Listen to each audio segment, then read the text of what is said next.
Hi there, Dan Scott here, and I'm going to show you how I painted this striking sunset using oil paints.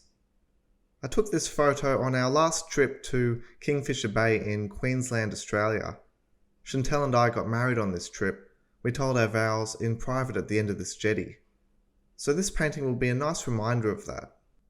I'll leave a link to download the reference photo in the description below the video.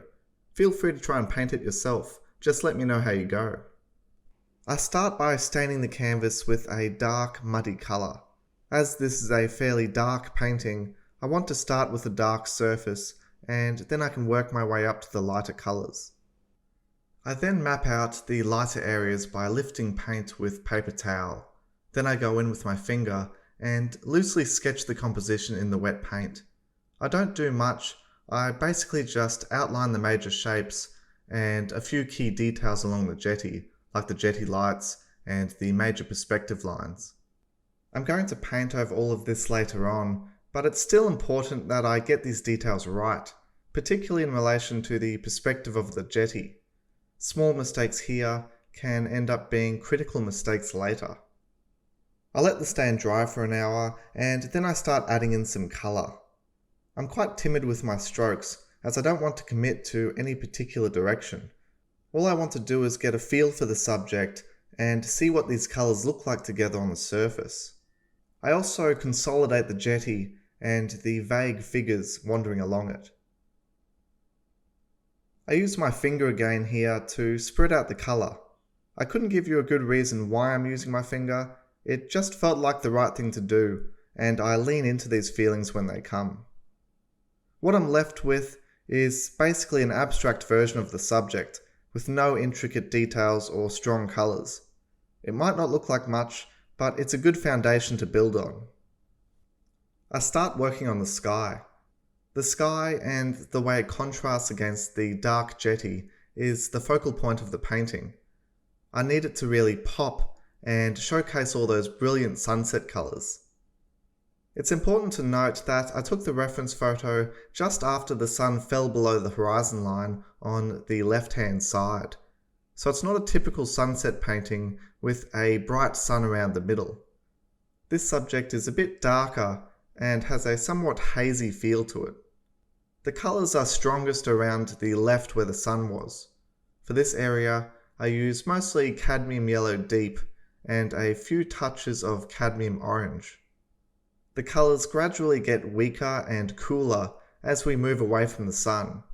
I work from left to right and pick up that soft gradation from bright yellows and oranges to pale yellows and purples to pale blues and finally to the fairly rich blues in the top right corner.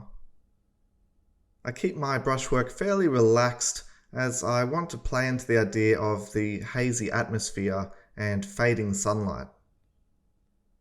I then go over the clouds with a few darker purples and blues. The clouds play an important role in that they act as a key point of contrast for the surrounding sky colours, so I need to make sure the clouds are dark enough and cool enough in temperature. I move on to the water. The water's tricky in that it's partly reflective and partly translucent by nature. Some areas are reflecting light from the sky and some areas aren't, allowing us to see through into the water. It's important that I convey both of these qualities in my painting. My strategy is to build up layers of broken colour to capture the shimmering light on the water. I can weave together light yellows and oranges to suggest reflected light and dark blues and greens to suggest areas where we can see down into the water. This broken colour technique is fairly simple. I pick up a colour on my brush and make a few strokes. Then I pick up another colour and make a few more strokes. And I do this over and over again until I have a nice patchwork of colour. I use flatter brushwork for the distant areas of the water, and also this area where there must be a gust of wind flattening the water out. And for this area in the bottom left, I leave parts of the surface exposed. The dark colour I used for the stain seems to work well here. It also creates an interesting play between thick and thin paint. I use a small round brush to do some detailing on the jetty. I want to pick up the structure and complexity of the jetty, but I also want it to appear vague and ambiguous. So I keep my brushwork fairly relaxed and broken, and I try not to get caught up in the tiny details. I keep things simple. I go back to the sky and scumble some lighter colours over the top. It's a bit dark at the moment, and I want to give it more of a soft glow. By scumbling lighter colours over the top, I allow some of the darker colours below to show through, and this can give quite a complex and interesting finish. I do a bit more work on the vague figures on the jetty. I'm timid with my strokes, as I want to be happy with the positioning and anatomy of each person before I really commit. The people are vague, but I still need to be fairly accurate with the important details, like where their head, shoulders, and torso are in relation to each other, and the sense of scale and proportions of the parts. Mistakes here tend to stand out, whereas, say, with the clouds, you probably won't care if I make them a touch too big or small, or make them a different shape. I think this is a good lesson for every painting. Think about which parts of the subject you have less room for error, and focus on getting those parts right.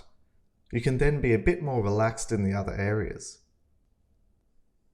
I use a palette knife here to manipulate and scrape away some of the paint. I need the people on the jetty to appear vague and ambiguous, and they also need to fit with the impressionistic style of the painting. If I paint them with too much detail and clarity, they'll look out of place. This is one of those times when it's good to depart from the reference photo a bit. In this case, the photo captures too much detail in these dark areas. When I was standing there on the jetty, I wasn't focusing on the jetty and the people. I was watching the sunset and its brilliant colours. Everything else was slightly vague and out of focus, so that's how I should paint it.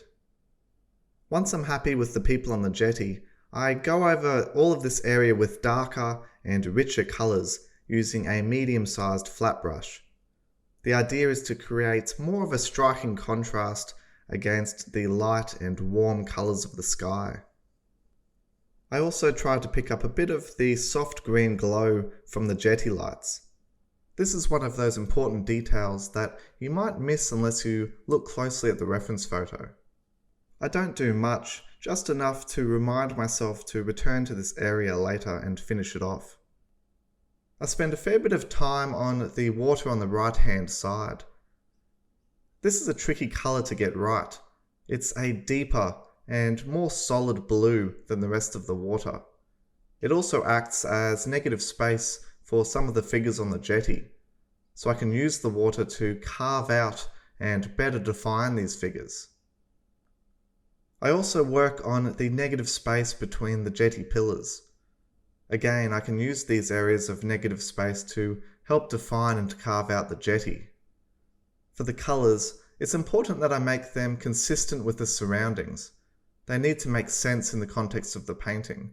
It would look out of place if the colours of the water suddenly get much lighter or darker or richer in these areas. I do a fair bit of tinkering and adjusting as I try to get the colours, edges, and negative space just right. I know what I want the painting to look like, but I need to experiment with a few different techniques into colours to get there.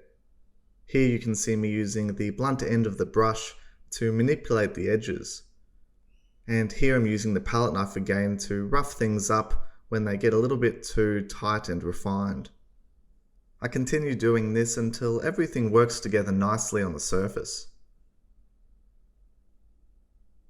The painting's almost there now. All that's left to do is add the green lights along the jetty and the green reflections on the water.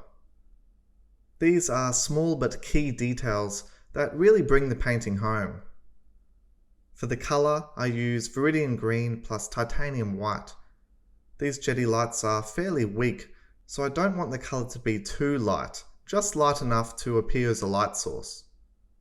I also scumble a bit of the green colour on the jetty to pick up more of that soft glow. That's it for this painting. I sign it complete in the bottom left hand corner with a small round brush and magenta. Here's the finished painting alongside the reference photo. All up, this took about 3.5 hours, spread over a few sessions. I'm quite happy with this one.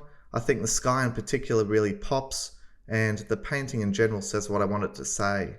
It will also be a pleasant reminder of getting married to Chantel and all the other good memories I've had from this place. Thanks so much for watching. If you enjoyed the video, please give it a like and subscribe to the channel. Happy painting!